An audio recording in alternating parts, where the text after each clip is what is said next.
In 1993, Snoop Dogg wrote a song where he was accused of murder and sold his soul to the devil to escape prison. Shortly after life imitated art, Snoop was actually indicted in Los Angeles court for the crime of homicide, facing 25 years to life in prison. Was it a tragic coincidence or a dirty and sick marketing ploy? Today, I'm going to reveal the untold story behind the song "Murder Was the Case" by Snoop Dogg. I'm Guilherme, and you're watching DECIFRASHITS.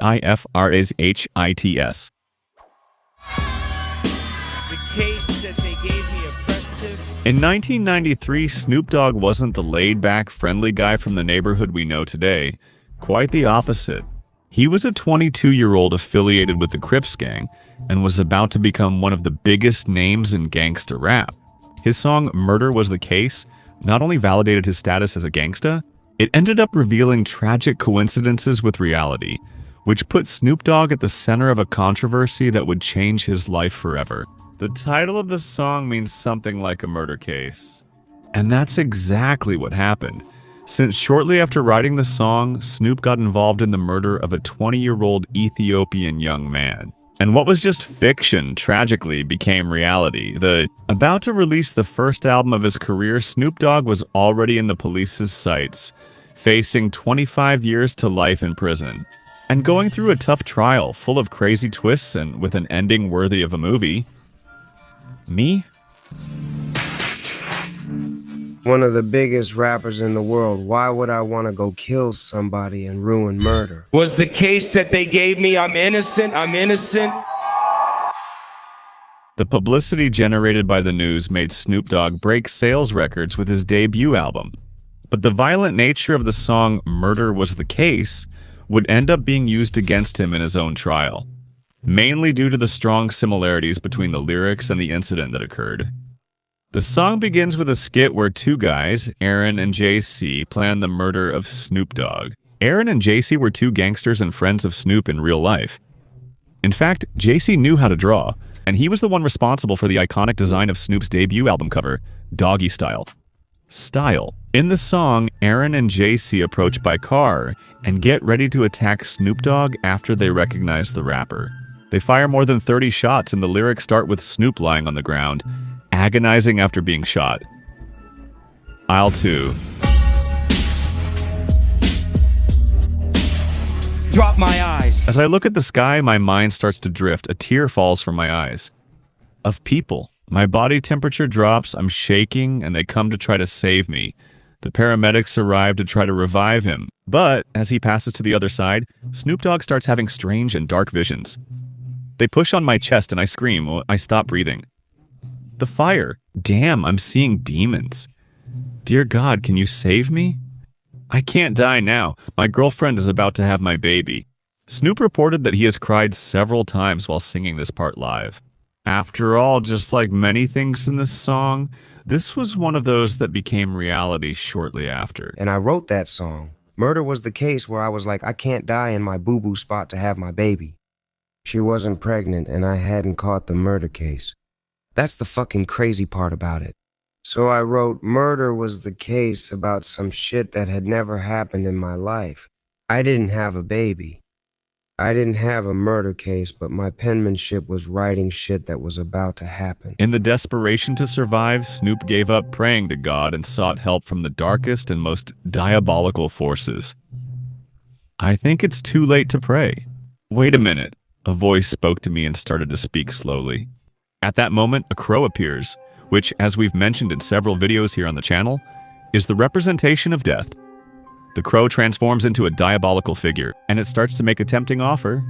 The voice spoke to me and slowly began to say, bring your life to me. I will make it better. For how long? I will live eternal life forever. And I will keep being the gangster I always was. I will make your life much better than you ever could think or dream. So, relax your soul and let me take control. Close your eyes, my son. My eyes are closed.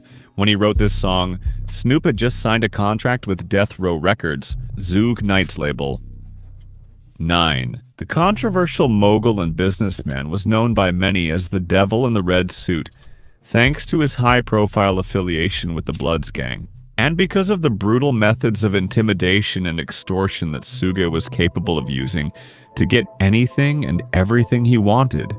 Many people believe that the Pac-Man and Snoop mentioned in this song are referring to the contract with Suge, and that the death of the young Ethiopian, which would soon follow, was the blood sacrifice necessary to seal this contract. I don't want to get into this conspiracy theory stuff, but by the end of this video, I'll show you an interview about it that will definitely surprise you.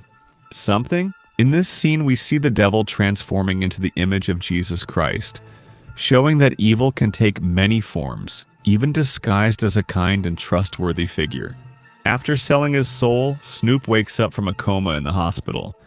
His mother, his father, and his friends are there, but they don't bring any good news. It's going to be a miracle, as they say, for me to walk and talk again, but anyway. It's going to take a miracle. They said for me to walk and talk again. Really? After the incident, while he was still being sought by the police, Snoop performed this song live at a music television awards show. He came on stage pushed in a wheelchair, and soon you'll understand why. In the second verse of the song, Snoop starts to recover, and everything the demonic voice promised him begins to come true. I'm living like a star, man. I have a lot of money, and I only smoke the good stuff. I bought a Mercedes for my mom, a Jaguar for my girlfriend, and now I'm cruising in a Cadillac Eldorado. But soon the demonic voice reminds him not to get too excited. Just remember who changed your mind, because when you start to slip, I'll take you with me. Crack. Thousands of Snoop agree. And then he appears in a dark room, next to an inverted cross, saying a prayer that American children usually say before going to sleep. Now I lay me down to sleep. I pray the Lord my soul to keep, and if I should die before I wake, I pray the Lord my soul to take. After that prayer, the devil finally comes to collect his price. You crossed me. Snoop survived, but went from being a victim to a killer. And I will say he was promised having to serve from 25 years to life in prison, the same crime and the same sentence he would be charged with in real life, sometime after the release of this song. But how many dogs are there, and what happened at his trial? To understand this, we need to go back to 1992. That year, the young Calvin Brodo Jr., 21 years old, was just an aspiring rapper from the city of Long Beach, California. Although he had already done some small work in music, it was only after meeting the legendary producer Dr. Dre and recording the song Deep Cover with him that his career truly began. And you don't stop because it's 187 in a dessert car. But no matter how high Snoop climbed, the gravity of the streets always pulled him back. But he didn't care about that. The streets were a place that had raised him since he was very young. Snoop sold drugs and hung out with members of the Crips gang, so he wasn't in a hurry to leave the streets behind. Despite his imminent success, the streets and success were a dangerous combination, and Snoop was also about to find that out. In the worst possible way. During the filming of a music video while he was at a gas station, Snoop Dogg saw his life flash before his eyes. A member of a rival gang pulled a gun and pointed it at him, threatening to stop him. Luckily, the guy didn't pull the trigger. But from that moment on, Snoop realized it was more than time to hire a bodyguard. And this is when a key character comes into the story for you to understand it. Mackin Lilly, better known as Molly Lick. The son of a police officer and a former football player, the 22-year-old dreamed of following in his father's footsteps and working as a police officer. Undercover. Through some contacts, he got a job as a night security guard at the Red Onion nightclub in Angeles. The nightclub was like a hotspot, frequented by celebrities and very influential people in the city. Until one Friday night, a limousine stopped in front of the nightclub and out came a huge guy, about 6'3" and over 260 pounds. It was Suge Knight, a mogul, who approached Malik and told him that he had a rapper, Snoop Dogg, in the limousine, and that he needed Snoop to be escorted and protected while he was in the nightclub. Malik fulfilled the request, and his escort service was so well done that Snoop Dogg decided to hire him as his bodyguard right after. Well, Malik went everywhere with Snoop and accompanied him at all times during the During the promotional tour for Dr. Dre's debut album, The Chronic, which was scheduled to be released at the end of '92. As soon as Dr. Dre's tour was over, it was Snoop Dogg's turn to start working on his own debut album, or Dogg Style, at the turn between '92 and '93. It was around this time that Snoop wrote the song Murder Was the Case. With the success of The Chronic, the record label Death Row started seeing a lot of money coming in, and Suge Knight was confident that Dogg Style would be just as successful as Dr. Dre's album. That's why Suge spared no effort to speed up and invest in the production of the album and in the quality of life of his new artist, Snoop Dogg. Suge bought him a big brand new SUV with a sound system that cost twice the price of the vehicle. According to Malik, that car was the only one in the area, and that's when, wherever they went, they started to attract way more attention than they should have. Suge also took Snoop out of Long Beach and put the rapper in an apartment closer to the Death Row recording studio in the Palms neighborhood of Los Angeles. And it was exactly in this area that the tragic event happened that would change Snoop Dogg's life forever. The date was August 25th, 1990. Malik was playing video games in his second-floor apartment while he waited for the right time to call Snoop Dogg, who lived in the neighboring apartment, so they could go down together to the car. According to Malik, Suge Knight treated the crew like a football team every day, exactly at 12 o'clock.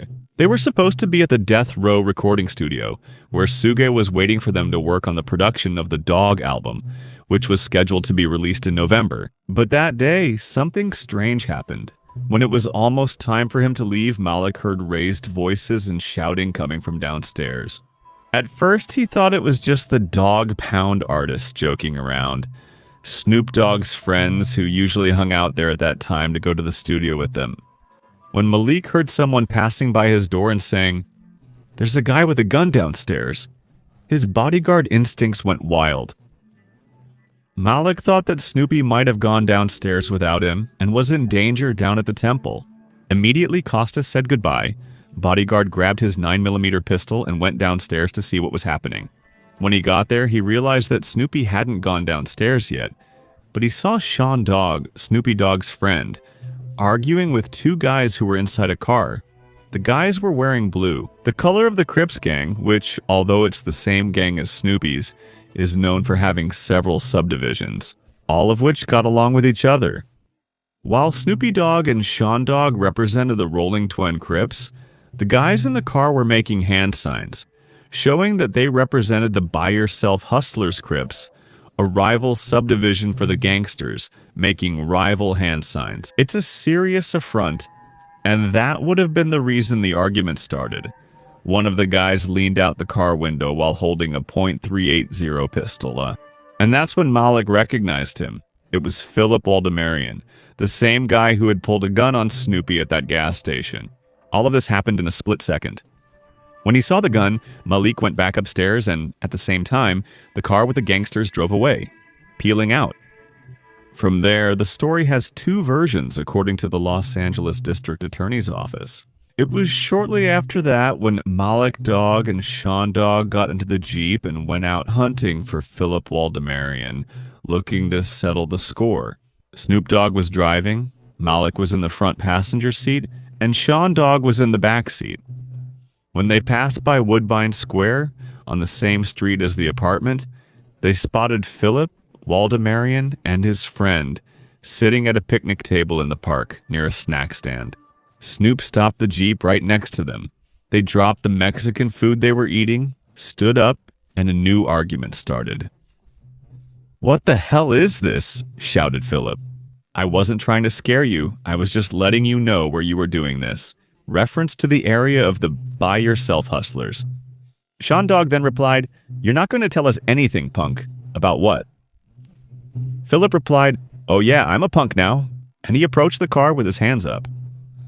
At that point, Malik drew his gun and pointed it at Philip.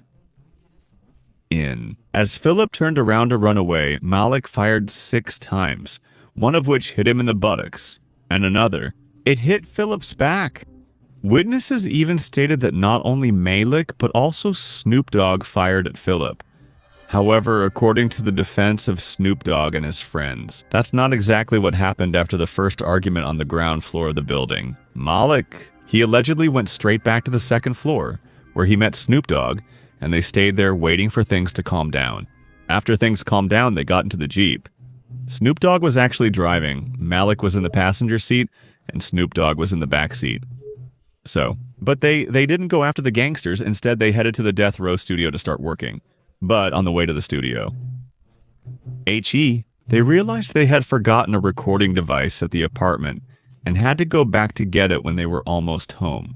As they passed by Woodbine Square, a guy appeared in the middle of the street, waving for them to stop. It was Jason London, the same guy who was with Philip in the car during the first argument. Realizing that something could happen, contested, Malik kept his gun ready on his lap while Snoop stopped the car, according to Malik. At that moment, Jason started to have fun, apologizing for his friend's behavior while slowly backing away, walking backwards. Heading back toward the square again, everything happened very quickly. As Jason was moving away toward the square, Snoop and Malik noticed something moving in the bushes behind Jason. And Philip Waldemarian came out of the bushes and ran towards Snoop's car in an attempt to prevent a tragedy. Jason held his friend back, but Philip pushed him away and lifted his shirt to draw the .380 pistol. That was at his waist. Philip then drew his weapon and fired 6 times, 2 of which hit Philip Doy. He had a gun and, he was going for it, and my guard instincts kicked in, like they were supposed to. There was a lot of debate about this version that they acted in self-defense, especially because when the police arrived at the scene, no weapon was found with Philip. Regardless of which version is true, what happens from now on is the same in both versions. After the shots, Snoop Dogg sped away in the car, while Malik called Suge Knight and told him everything that had happened. Suge then booked a few rooms for them in a little-known hotel, with the reservations made under fake names, and advised them not to talk to anyone. Until David Kenner, Death Row's lawyer and one of the most successful American attorneys, returned from a conference in Miami, the lawyer took an emergency flight and arrived in Los Angeles. The next day, Malik and Shandog turned themselves into the police, but Snoop Dogg remained on the run. Although Shandog was released on bail, Malik did not have the same right and was imprisoned. As soon as he arrived at the police station, Malik thought, "I'm just going to tell the whole truth and everything will be resolved." But unfortunately, that's not what happened. During the interrogation, he realized that the police officers were using persuasion tactics to try to make Malik turn in Snoop Dogg. But he didn't give in to the interrogator's pressure and was thrown into a dirty cell. Solitary confinement. Malik had a son who was only 12 and spent countless nights living the worst nightmare of his life. Meanwhile, the police were still searching for Snoop Dogg. It had been a week since Philip's death and he hadn't turned himself in, According to the rapper himself, he did want to turn himself in. I want to turn myself in because I don't want to be looked at as somebody who did a crime and is running. I'm innocent and want to turn myself in to explain what happened. But that wasn't his decision, it was his boss's, Suge Knight, who had other plans for the rapper. Exactly 8 days after Philip's death, on September 2, 1993, the Music Television Video Music Awards were scheduled, a major awards show in the music industry. That would be the perfect moment for Snoop Dogg to perform and promote the release of the album Doggy Style. So it would be terrible for the record label if Snoop was in jail that day, and Suge Knight knew that very well. I took him because I knew one thing. For me to make this dude the hottest artist in the world, people gotta see him. So I knew we were taking a chance. But at the same time, it's his job to be an artist and promote this stuff. And then when they come to arrest him, it's my job to get him out of there. The police didn't know where Snoop Dogg was, but they knew he was scheduled to perform at the awards show that night. So they were ready to arrest him as soon as he showed up. A fugitive performing live on national television would be a serious affront. Expectations for Snoop's performance couldn't have been higher. Imagine the pressure of having to perform in front of the whole world as a new artist, on top of the pressure of risking being arrested at any moment. Snoop Dogg knew that could be his last day of freedom, the end of his career, and that he could go straight from there to life in prison. After presenting the winners of the Best R&B Video Award, it was finally time for Snoop Dogg to perform on stage. And guess which song he chose to perform exactly? Was it the case that they gave me? The song started without Snoop on stage, just with an open, empty coffin and a church choir singing in the background. To raise the audience's anticipation even more, Snoop Dogg appeared on stage just 1 minute after the song started. He was being pushed in a wheelchair during the part where he says it would take a miracle for him to walk again. He stands up, driving the crowd wild and showing that the wheelchair was just a symbol of the difficulties he was facing and overcoming at that moment. The police only didn't storm the stage because Sugi made a deal with the police, so that Snoop's arrest would happen in a dignified way, without humiliation and without a media spectacle. He convinced the police to let Snoop perform, promising that Snoop would quietly turn himself in right after. But the performance ended up angering a lot of people, especially Philip's family. I can't express how devastating it is to see the man accused of my son's murder not only walking around freely but also being awarded and performing on television, said Philip's father in an interview with the LA Times. Philip's family had arrived in the United States in the late 1970s, fleeing the civil war in their homeland, Ethiopia. But the reality that the Waldemarian family found on the streets of Los Angeles did not prevent Philip from meeting a tragic fate. At the end of the performance, Snoop Dogg made a point of leaving his impactful and final words. Murder was the case that they gave me. I'm innocent. I'm innocent. Snoop Dogg left the performance and went straight to the Los Angeles police station, where he was immediately arrested. Accused of first-degree murder, Snoop had already been arrested in 1990 after falling into a police sting, where he sold drugs to an undercover officer. So now, his conviction meant the risk of a much longer sentence since he already had this criminal record. And even though he claimed self-defense, the police were still convinced that Snoop Dogg had hunted down Philip Waldemarian and ordered his bodyguard Malik to kill him. A few hours after the arrest, Suge Knight shelled out the hefty sum of $1 million to pay Snoop Dogg's bail, and he was released the next day. However, that didn't mean he had been acquitted. Now, he would just await his trial out of jail, but still with some conditions. Snoop would have to wear an electronic ankle monitor, couldn't leave the city, and had to be home every day before 10 post-meridiem. Until his trial was concluded, the possibility of getting a life sentence was still a reality. And the first court session was scheduled for November 30th. But just a week before that session, something happened that stirred up Snoop Dogg's life even more. On November 23rd. In November, his debut album Doggy Style was released.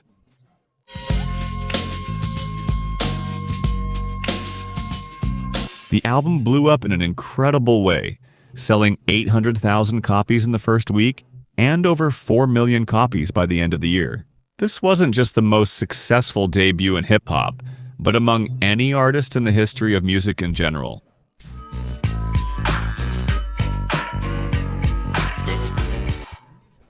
The quality of Doggy Style is undeniable, and to this day it's one of the most important rap albums ever released. But obviously a big part of that hype was driven by the homicide case involving Snoop Dogg and the track Murder Was the Case, which many believed was talking specifically about that controversy. Whoever watched our video about Who Shot Ya will notice that once again the timing of the release was perfect in terms of marketing, but very dangerous in terms of the lives of the people involved. The album validated Snoop Dogg's status as a gangsta rapper, a genre that, thanks to rappers like Tupac, Notorious Big, and the group Niggas With Attitudes, it was really popular at that time. With the money from sales, Snoop finally changed his life, bought his first house, and also his first car. But all this success came with a lot of concern and criticism from the media, which claimed that Snoop Dogg's music incited violence, and that the rapper being free was a danger to society. The criminal justice system will determine the outcome of the charges pending against Snoop Doggy Dogg. The free enterprise system will decide if the old saying, crime doesn't pay, will get one more rebuttal in the record store. Of course, rap fans automatically assume he's innocent, because he's Snoop Dogg, but then there's this air of mystery, like maybe he did do it because he's a gang member. But things didn't stop there at the end of 94 months before the trial began. Death Row made a pretty bold move by releasing not just a music video, but also an 18-minute short film to go along with the song. Murder Was the Case. The film showed Snoop Dogg getting involved in a gang dispute, where he ended up being shot and killed. But after making a deal with the devil, he gets a second chance. And he goes back to the day of the incident, where this time he manages to shoot first and survive, but ends up being wrongly arrested right after. Many question the short film as an attempt to influence public opinion and also to influence the jury. Since the film basically portrayed Snoop Dogg as a victim who acted in self-defense, putting that argument out there even before the Los Angeles court presented the case to a jury. Still in 94, Malik remained locked up in solitary confinement, going through the worst days of his life. Many people believe that Malik was just the scapegoat, so that Snoop could make the blood sacrifice that would lead him to fame. Like I said, I don't believe in conspiracy theories, but if you watch some interviews with Malik about that troubled time, you might end up surprised. So for me, I look at it like whatever I had to go through now, looking back is what I had to go through. I had to sacrifice that again for what? So he could be free, not me. God allowed me to go through this for you again, another sacrifice, because I was willing to go through and do what was necessary to give you them. Everybody else's life. I died long ago. My life isn't mine. I'm destined to be the dopest in this world, and I'm destined to live forever. Not in this world, but I'm destined to live forever. It was only at the end of 94 that Malik was finally granted bail and was able to await trial and freedom. But it was the following year that things would get even more complicated. November 27, 1995. That was the day when the trial of Snoop Dogg, Malik Lee, and Sean Dogg for first-degree murder began. The case would be tried by a jury, where the verdict is not given by the judge but by the jurors, who are basically ordinary citizens, randomly selected through a lottery. Very similar to what happens here in Brazil. On one side, you have the prosecution team made up of the district attorney's office, arguing that Snoop and his friends hunted down and killed Philip Waldemarian, who was unarmed. On the other side, we have the defense team, made up of Death Row's lawyers, who argued that they didn't hunt Philip and that only Malik shot in self-defense. Each side was supposed to present their evidence, witness testimonies, and arguments, aiming to influence the jury's decision. The jurors will then analyze the arguments, and they are the ones who will decide whether the defendants are innocent or guilty. The judge's role here is only to ratify the jury's decision and determine the length of the sentence, which, if they were found guilty, could range from 25 years to life imprisonment. At that time, Snoop Dogg was the biggest artist at Death Row, and the label knew that his imprisonment would mean an incalculable loss. So, Suge Knight made sure to hire 3 of the best criminal lawyers in the United States to defend them in the case. How much does your lawyer cost? Man, we spent about $10 million on that case.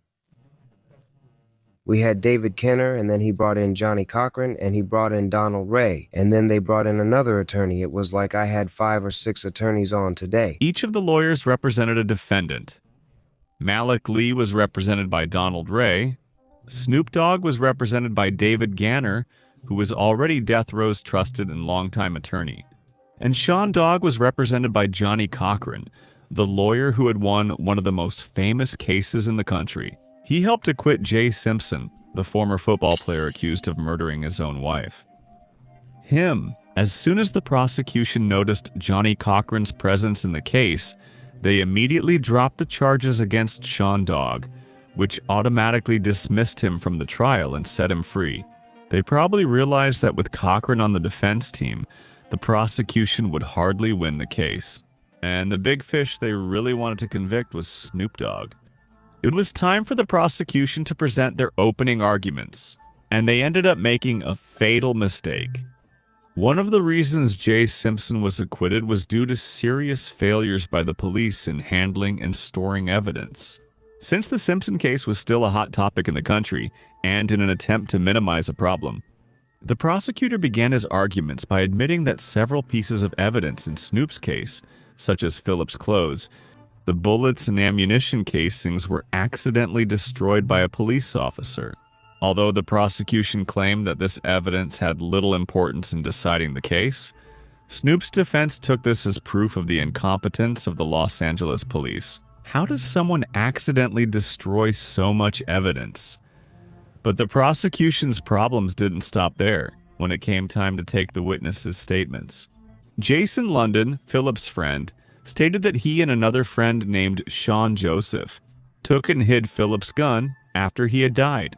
Jason London and other witnesses also admitted that Philip was known for behaving irrationally and unpredictably. Person: Philip O'Demarion had just gotten out of prison for firing a gun inside a school. The prosecution had brought 24 witnesses, most of whom were members of Philip's gang. But that was a big shot in the foot, because it resulted in a bunch of testimonies that conflicted with each other, reducing the credibility of the prosecution's arguments. Snoop's defense, on the other hand, brought only one witness, which ended up contributing to a more solid argument. But despite all the failures of the police and the prosecution, there was still a major argument against Snoop Malik, that Philip was shot in the back, which makes the self-defense claim impossible. In his closing arguments, the prosecutor paraphrased Snoop Dogg's song, saying, "Murder is the crime they committed. Murder is the crime they committed. Murder is the crime they committed," in an attempt to determine the bullet's trajectory and the dynamics of the incident. For the first time in American courts, a technology for reconstructing scenes using 3D computer modeling was used. The medical examiner who examined Philip's body confirmed that he had been shot in the buttocks and back.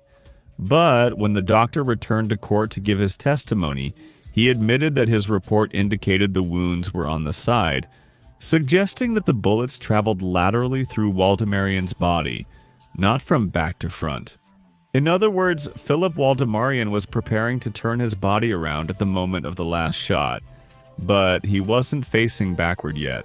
He still managed to run to a parking lot where he collapsed lifeless. On February 14, 1996, the prosecution and the defense finish all their arguments, and the period begins for the jurors to meet in private and decide the fate of the defendants. This stage lasted 6 days, which, for Snoop Dogg and Malik, were the longest 6 days of their lives. But something strange started to happen during this period, according to Philip Waldemarian's family. Some witnesses had already changed their versions of what happened after receiving intimidating visits from gangsters associated with Suge Knight, even though the police stated that there was no evidence of threats against witnesses or jurors during the investigation. For this script, I found a documentary where Judge Paul Flynn himself, who presided over the entire trial, revealed such an unbelievable piece of information. I'll let you see him saying it for yourself. The sheriff called me and said, "Judge, we've got a little problem. We have heard from a snitch that Suge Knight or some of his people are going to take you out, and the district attorney, if the verdict comes in guilty." February 20, 1996, the court was in session to hear the jury's verdict. Snoop Dogg looks at his fiancée and his newborn son, imagining that this might be his last moment with them. Before spending the rest of his life in prison, fearing threats, the Waldemarian family, for the first time, decides not to attend the session. Judge Paul Flynn receives the envelope from the jurors and, like everyone else in that room, is concerned about the verdict. I got the envelope from the clerk, I opened it, I reviewed the verdict, and I said not guilty. I kind of heaved a sigh of relief in a way because I didn't want to get killed, but that's what happened. The jury decided that Snoop Dogg and Malik were innocent of the first-degree murder charge of Philip Waldemarian. Malik hugged Snoop, who prayed in relief and gratitude for his freedom. But that still wasn't the end. In addition to the criminal case, the Waldemarian family filed a civil lawsuit against Death Row Records alleging wrongful death. And the lawsuit resulted in a $4 million fine for the record label. Snoop Dogg grew up living the gangsta life, and he flaunted that in his music. But if he's still alive today, it's because after those 3 turbulent years of his life, he realized it was time to take a different path. On that song, I would cry on stage like it would really emotionally touch me. Because when I wrote the song, I didn't have a murder case, and it just made me feel like my pen created this. And I look back at all of the rappers that were writing about death. They all did. I started writing about life after that because I felt like I wrote the murder case into existence, and I always look at that. It's amazing how words seem to have a strong power to attract things into your life. And Snoop Dogg realized this in time to choose to focus on positive things. But unfortunately, the 2 biggest rappers of the 90s weren't as lucky. Just 1 year after murder was the case, the rapper Tupac Shakur was shot in an ambush. Soon after, Notorious Big released a song called Who Shot Ya in an ironic tone, which made Big the main suspect of the ambush. It started the biggest rivalry in hip-hop and ended up culminating in the death of these 2 rap legends. Happy. To learn more about this story, just click on this video. Thank you very much for your company, and I'll see you in the next video.